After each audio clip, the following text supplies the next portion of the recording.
defense has really improved over the last few weeks. What's been the key? Just playing physical up front, good game plan, and being relentless. How about gap integrity? It looks like you're doing a pretty good job of shutting that off as well. Yeah, we have, man.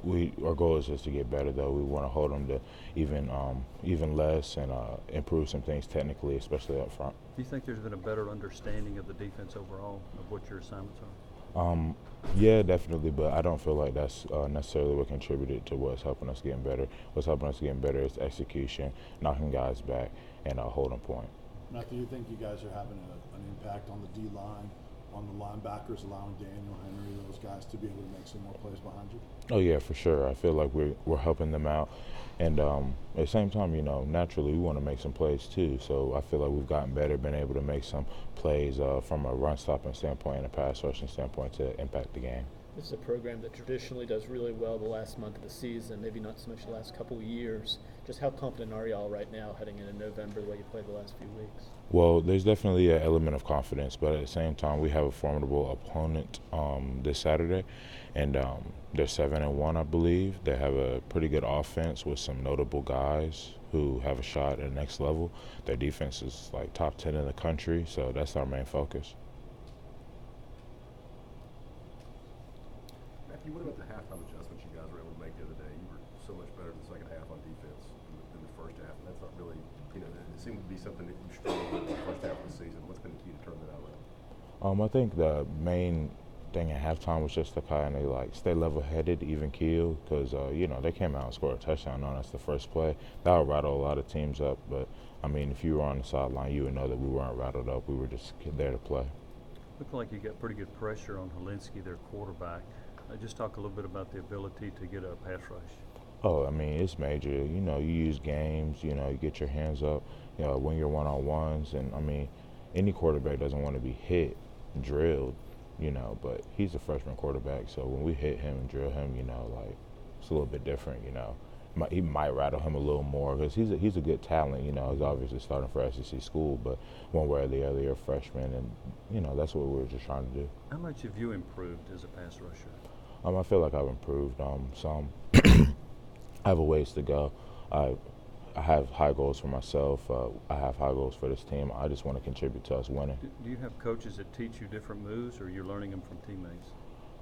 It's kind of all around just, improving your pass rush. The main thing about pass rush is your get off, staying low, beating the hands to beat the man. So, that's what's emphasized, and there's a whole lot of unique ways you can do that. Matthew, how did Darrell handle that targeting ejection since the first time he's been through something like that? It's definitely frustrating, but he handled it well. Matthew, you always hear the phrase, next man up, but you guys went into that game without Latrell. You lost Darrell before halftime, and then Darrell Taylor went out, in the second half. How were you guys able to, kind of sustain and play as well you did in the second half without those three guys in the front seven? Well, we have a lot of good players on the team. Kavon Bennett, KB, he really stepped up. I really would say he's probably our most versatile as far as using a lot of moves pass rusher. So he stepped up and he got a lot of pressure on Helinski. And how much does that give the rest of the guys a lot of confidence when you come in and pitch a shutout in the second half like you did and you're missing three key players in the front seven like that? Yeah, it gives us some confidence, but we still know that even in the second half when we shut them out, we made some technical mistakes. We made some mistakes lining up and things to that extent. So now our next goal is to eliminate those mistakes so that we can get better, for the rest of the season and beyond. Matthew, is that an optimistic thing? Not a pessimistic thing, saying, hey, y'all just beat a pretty good team by 20 points, but you could have played a lot better. I mean, is that kind of a neat thing to think about? Yeah, it's pretty good, but one way or the other, it's kind of we're past South Carolina. We know the mistakes we made, and it's just like in life in general. Like once you made a mistake, you want to move on and correct it, and then want to be better, no matter how good or bad you did in that specific instance. But I guess maybe the point is that y'all still know you haven't come close to playing your best game yet. Would that be true, you think? I agree with that. Matthew, are there some things that you guys learned from, say, a game like Georgia State that you could still draw on for an opponent like this? Man, I'm not even thinking about Georgia State. I'm just thinking about UAB. I think that's the vibe in the whole locker room.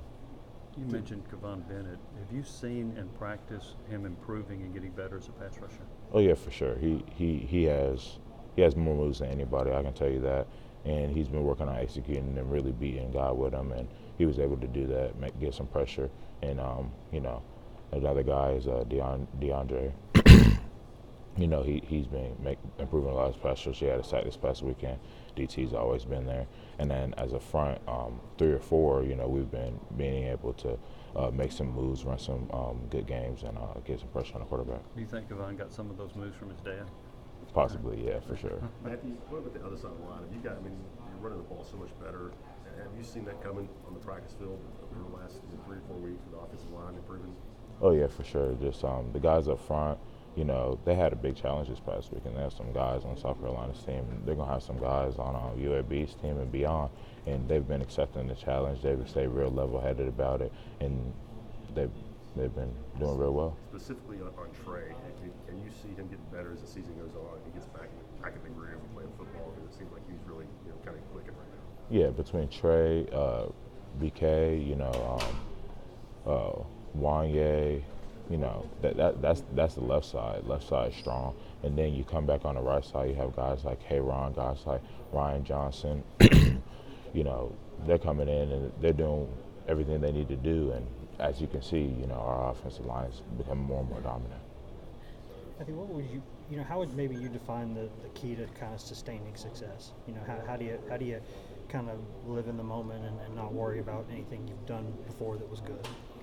Just one thing that was told to us throughout this last game is, the game's not over till it's over. And once it's over, we can laugh about it, have some fun about it, enjoy ourselves. And then, once we get done doing that, it's just time to move on past the game. So, y'all ask me questions about South Carolina, and that's cool. I'm really glad we beat South Carolina. But at the same time, the biggest goal this week is UAB.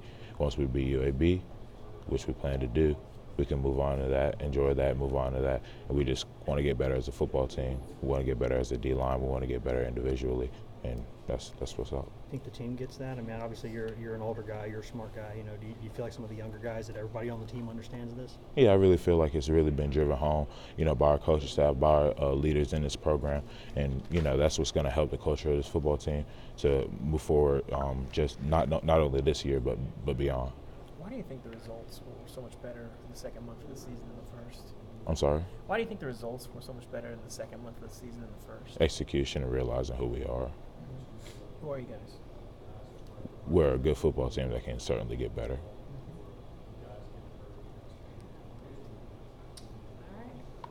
Thanks, man. Thank you.